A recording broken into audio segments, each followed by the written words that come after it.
명절에 예배하러 올라온 사람 중에 헬라인 몇이 있는데 그들이 갈릴리 베스다 사람 빌립에게 가서 청하여 이르되 선생이여 우리가 예수를 배웁고자 하나이다 하니 빌립이 안드레에게 가서 말하고 안드레와 빌립이 예수께 가서 여쭈니 예수께서 대답하여 이르시되 인자가 영광을 얻을 때가 왔도다. 내가 진실로 진실로 너희에게 이르노니 한 알의 밀이 땅에 떨어져 죽지 아니하면 한 알 그대로 있고 죽으면 많은 열매를 맺느니라.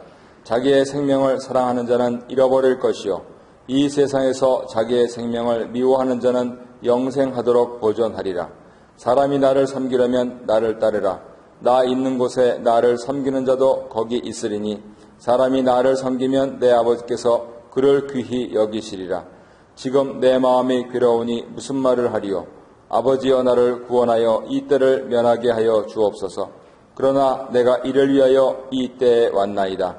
아버지여 아버지의 이름을 영광스럽게 하옵소서 하시니 이에 하늘에서 소리가 나서 이르되 내가 이미 영광스럽게 하였고 또 다시 영광스럽게 하리라 하시니 곁에 서서 들은 무리는 천둥이 울었다고도 하며 또 어떤 이들은 천사가 그에게 말하였다고도 하니 예수께서 대답하여 이르시되 이 소리가 난 것은 나를 위한 것이 아니요 너희를 위한 것이니라.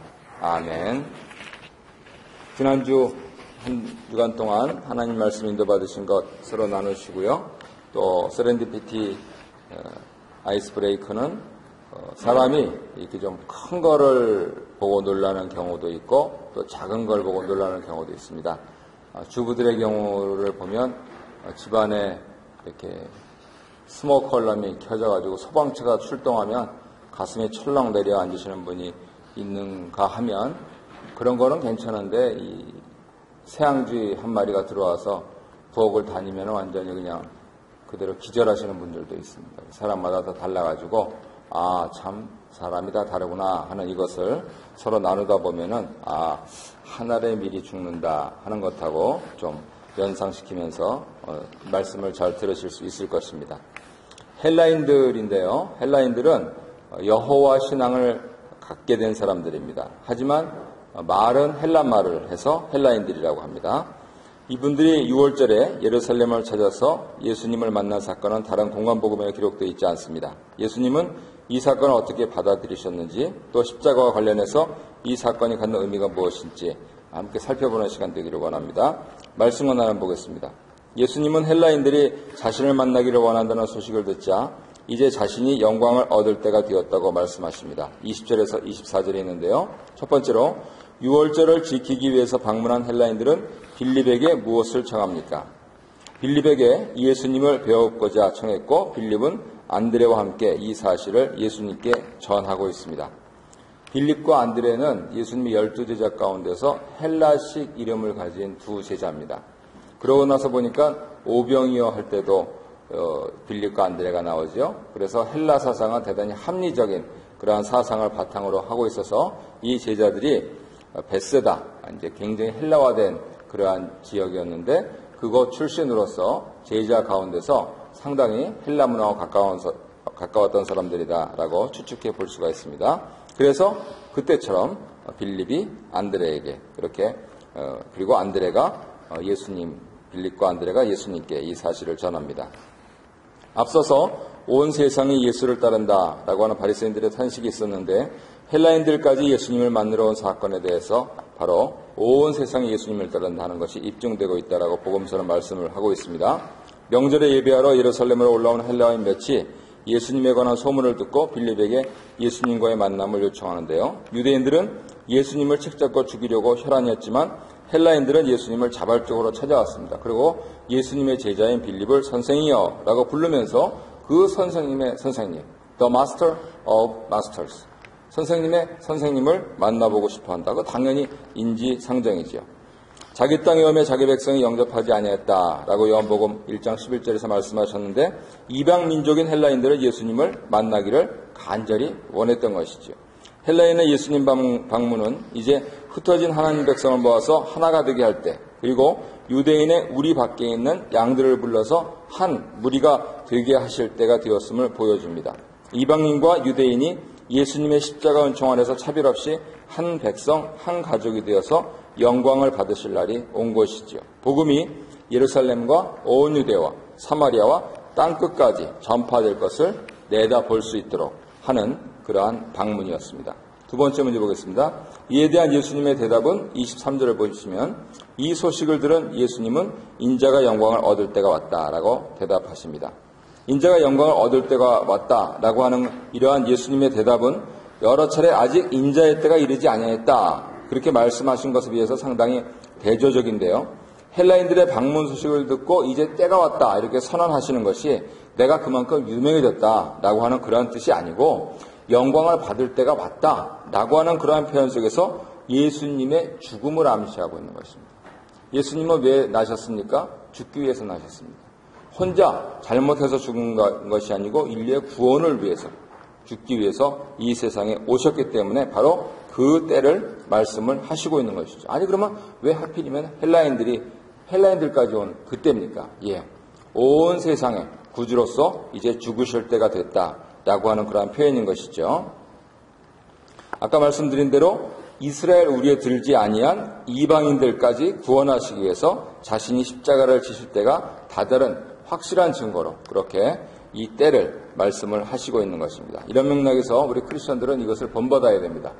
일이 다 되고 나서 이제 이 거창해지고 나서 이렇게 다 됐다 그러는 것은 세상적인 방식이고 예수님도 그러셨고 사도 바울도 그러셨고 복음이 전파되기만 하면 나머지는 하나님께서 하시니까 이제 이 땅에 복음 수행이 됐다라고 하시면서 또 다른 데 가서 복음 전하시고 하는 그러한 일련의 지속적인 노력들을 계속할 수 있는 동력이 이러한 가치관의 상이함입니다. 세상 사람들은 그걸 가지고 그냥 극매고 막 이거 어떻게 하냐 저쪽 하나 절치부심을 하는데 예수 믿는 사람들은 하나님의 능력을 믿고 우리 자녀에게 네가 예수 믿어야 산다라고 말씀을 전하시면 성령님께서 그렇게 해주실 줄 믿고 믿음으로써 이제 우리 가족이 복음화되었다라고 선언하면서 내가 죽을 때까지 그 복음화된 가정에서 평안히 살리라 라고 하면서 담대하게 사는 그러한 크리스천의 삶을 살아야 되는데 이거를 어떡하냐고 그냥 하나님께서 걱정하시지 않는 것까지도 사람들이 다 이고지고 와가지고 걱정하는 그러한 모습들을 보면 어쩌면 믿음이 없는 걸지도 모른다라는 생각을 해봅니다. 아무튼 예수님께서 헬라인들 며칠 만나시고 온 세상을 생각하시는 것. 역시 예수님은 과대망상이셨어. 예. 그런 식으로 따지면은요, 기독교는 과대망상입니다. 이 조그만 교회에서 우리가 신앙생활하면서 전 지구를 품고 우주를 품고 하나님께 찬양하고 예배드리고 기도드릴 수 있는 것은 그러한 과대망상 때문입니다. 그렇다면 그것은 거룩한 과대망상입니다. 그것을 즐기십시오. 내가 이렇게 작다 이렇게 생각하지 마십시오. 그거는 이스라엘 사람들 가운데서 가나안 땅에 못 들어간 메뚜기 신앙입니다. 아시죠? 메뚜기 신앙. 우리는 그들 앞에서는 메뚜기 같다. 네 말대로 된다고. 메뚜기 신앙. 하지만 온 우주의 하나님을 믿는 나는 온 우주의 크리스천이다 라고 생각하면 그 사람은 우주적인 크리스천이 됩니다. 그래서 이런 차원에서 헬라인의 방문을 받은 예수님의 태도를 엿볼 수가 있고요. 온 세상 지지와 헬라인의 접견 요청을 받았던 예수님은 지금이 세를 결집시켜서 로마를 몰아낼 때가 아니고 도리어 자신이 죽음으로써 많은 사람을 살릴 때고 그들을 통해서 영광을 받으실 때라고 말씀하고 있는 것입니다. 즉 역사적으로는 십자가 죽음이 임박했음을 아셨고 더불어 이를 통해서 나타날 영광스러운 결과들을 내다보신 것입니다. 그래서 한 알에 미리 죽을 때라고 하는 오늘 제목을 다시 연상시키는 것이죠. 3번 보겠습니다. 예수님은 세상의 생명을 가져오는 십자가 죽음을 무엇에 비유하십니까? 땅에 떨어져 죽는 하늘의 밀로 비유하십니다. 하늘의 밀이 죽음으로 많은 열매를 맺듯이 자신이 죽어야 세상을 살릴 수 있고 이것이 인자이신 예수님이 영광을 얻는 길이라고 말씀하십니다. 예수님께서는 이 말씀을 하시면서 진실로 진실로 너희에게 이른다 하시는데 이것은 요한복음 관용구입니다. 하나님의 아들로서 신적 권위를 가지고 중요한 진리를 선포하실 때 꼭 사람들 이목을 주목시키시기 위해서 하신 말씀인데요. 여기서도 이 하늘의 미래 비유를 통해서 자신이 세상에 오신 목적, 즉 십자가에서의 대속적인 죽음이 갖는 의미를 밝히기에 앞서서 진실로 진실로 너희에게 이른다 라고 하시면서 잘 들어라 그랬습니다. 사실 효과는 별로 없습니다. 그래서 이거를 하셔가지고요. 꼭 저처럼 구역에서 이렇게 30분 동안 쭉 얘기하시지 마시고요. 툭툭 이거는 어떻게 생각하십니까? 저건 어떻게 생각하십니까? 그래서 결국은 자기 것이 나와야지. 그래야지 서로 커뮤니케이션이 됩니다. 그렇게 그냥 쭉 말씀하실 수 있는 분은 세상에 한 분밖에 없습니다. 누구십니까? 예수님밖에 없습니다. 지금 여기서 진실로 진실로 너에게 이르노니 말씀하신 이분밖에 없습니다. 목사들도 그럴 자격이 없고요. 장로님 집사님들도 그럴 자격이 없으세요.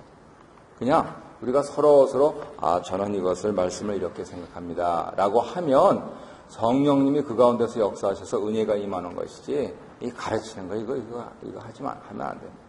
그래서 오늘 아침에도 사실은 잔뜩 회의를 품고 가방을 들고 그냥 쫄래쫄래 이렇게 지하실에서 주보 복사하고 올라왔는데, 하지만 예수님 말씀하시는 거는 비록 내 말씀을 내 말씀을 드리기 전에 그 말씀이 뭔가 쫑긋 귀를 세우고 집중해서 들어야 됩니다. 안 들으면 내 손해입니다. 그래서 그런 차원에서 예수님께서 이 진실로 말씀하신다 하는 것, 요한복음 묵상하시면서요, 뭐 하이라이트도 하시거나 아니면은 밑줄을 그시거나 하면서 꼭 기억하셔서 이거는 내 평생에 새겨야 될 말씀이다. 그렇게 꼭 간직히 하셨으면 좋겠습니다. 설교는 잊어버리셔도 좋은데 이 예수님 말씀하신 표현은 꼭 잊어버리지 마시기 바랍니다. 예수님이 죽지 않고는 그분께 속한 모든 백성들을 살릴 수 있는 길이 없었습니다. 십자가의 죽음을 통해서 많은 열매, 즉 수많은 영혼들이 죄의 속박에서 벗어나서 참된 생명과 자유를 누리고 주의 백성으로 거듭날 수 있었습니다. 십자가의 죽음은 표적을 구하는 유대인들에게는 거리끼는 것이고 지혜를 찾는 헬라인들에게는 미련한 것처럼 보였지만 믿는 자들에게는 이 땅의 생명을 그리고 구원을 주시는 하나님 사랑이요 능력이요 지혜였습니다. 우리 나눔 1번 함께 읽겠습니다. 시작. 하늘에 미리 죽지 않고는 열매를 맺을 수 없듯이 예수님은 자신의 죽음을 통해 그분께 속한 모든 백성을 살리시고 세상에서 아버지의 이름을 영화롭게 하셨습니다. 내 구원이 하나님의 기쁨이요 영광임을 아십니까? 그렇다면 우리가 구원받은 목적이나 우리가 전도해야 하는 궁극적인 이유는 무엇인지 함께 나누어 봅시다. 네, 저는 기도를 여기 앉아서 앞에 끝나고 저는 감사하기도 주로 합니다. 이렇게 사람 생각해도 감사하고 한 일주일 정리하면서 감사하고 감사합니다. 또 이제 올해 또 이렇게 또 이번 주일날 또 기도 제목 부탁하시는 분들도 있고 그것만 뭐 기억나는 대로 좀 하고 매일매일 또 기도 카드는 기도하니까 그렇게 하면서 하나님께서 평탄하게 인도하시는 거 누리고 내 인생을 하나님 앞에서 즐겁게 갖고 가면 되는데, 만약에 그런 케이스가 아니고 정말로 이거 죽지 아니면 까무라치기로 가야 된다. 그럼 금식기도 하러 올라가십시오. 그거 강력하게 추천합니다. 2번 보겠습니다. 제자의 도를 교원하시는 예수님은 자기 소명을 따라서 십자가를 감당하여 아버지의 이름을 영화롭게 해달라고 기도하십니다. 25절 30절인데요. 예수님은 자신을 섬기는 제자들에게 어떤 삶을 요구하십니까? 또 무엇을 약속하십니까? 땅에 떨어져 죽는 하늘의 미랄처럼 십자가의 길을 가신 예수님을 따르는 삶을 요구합니다. 그리고 하나님이 예수님을 영화롭게 하듯이 그런 제자들을 존귀하게 하실 것이라고 말씀하십니다. 예수님께서 하늘의 밀이 되셔서 땅에 떨어져서 죽으셔서 많은 열매를 맺으신 것을 제자로서 어떻게 따라갈 것인가? 그것은 예수님께서 말씀하신 대로 자기 부정을 하고 자기 십자가를 지고 예수님 이럴 때는 어떻게 하셨을까요? 라고 하면서 예수님을 쫓아가는 것, 그거 외에는 대안이 없습니다. 그런 의미에서 저는 참 우리 교우님들께 감사드리고 또 재미가 없어도 결국 이것이 기독교 진리구나 하면서 천천히 자기 부정이 되시는 모습들을 보면서 한편으로는 목회의 보람을 느끼고 있습니다. 한편으로는 저분은 자기 부정이라는 말을 아직 들어보지도 못하였구나 하면 이렇게 좀 시간이 걸리겠구나 또 그렇게 생각도 들고요. 또 한 거의 10년 가까이 이렇게 하셨는데 자기 부정이 안 된다. 참 힘드시겠구나. 이제 나이도 저렇게 되시는데 좀 안 되면 결국 우리 교회하고는 좀 맞지가 않구나. 세상적으로 좀 이렇게 붕 띄워주는 교회들 있잖아요. 이제 잘 돼야 된다. 그리고 성공할 수 있다 그러고 자녀도 요셉과 다니엘처럼 그렇게 신문에 날 수 있다고 그러고 너무 이렇게 계속 붕 띄워주는 교회에 있습니다. 그래서 그런 교회에서 하시는 게 좋겠다. 그래서 이제 금방 가시겠구나 이렇게 생각하시고 하면서 어느 정도는 이제 볼 것을 볼 수 있게 되는데 결국은 이것밖에 없습니다. 하지만 적어도 상식이 아니고 지혜롭게 생각해 봤을 때 예수 믿는 길은 이게 맞습니다. 자기 부정하고 자기 십자가 지고 예수님 따르지 않으면 어쩌면 구원 못 받을 수도 있습니다. 얼마나 많은 다른 사람들에게 마음에 못을 받고 가슴에 상처를 주고 심지어는 목사님, 장로님 서로 싸우시고 집사님 서로 다투시고 하면서 그게 예수 믿는 겁니까? 다 지난 일이라고요? 내가 하나님 앞에 섰을 때 어떻게 감당하려고 그러십니까? 그래서 저는 집안에서도 안 싸우려고 합니다.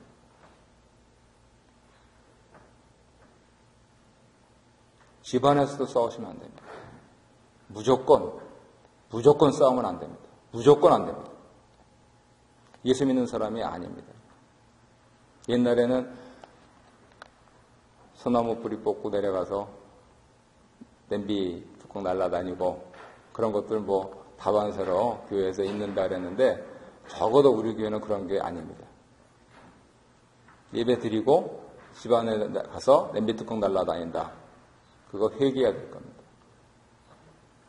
그리고 그런 식으로 하려면 다 자리 내려놓으시고 그냥 내가 초신자로서 아직도 덜 됐습니다. 그러면서 하나님 용서해 주십시오. 그저 용서만을 바라는 죄인입니다. 이렇게 하는 게 좋습니다. 적어도 교회 지도자가 되시려면 싸우시면 안 됩니다. 그러려면은 자기 주장을 내세우면 안 되죠. 집안에서 왜 싸웁니까? 아빠하고 엄마가 자기 주장 내세워서 그렇잖아요. 그거 피하면 됩니다.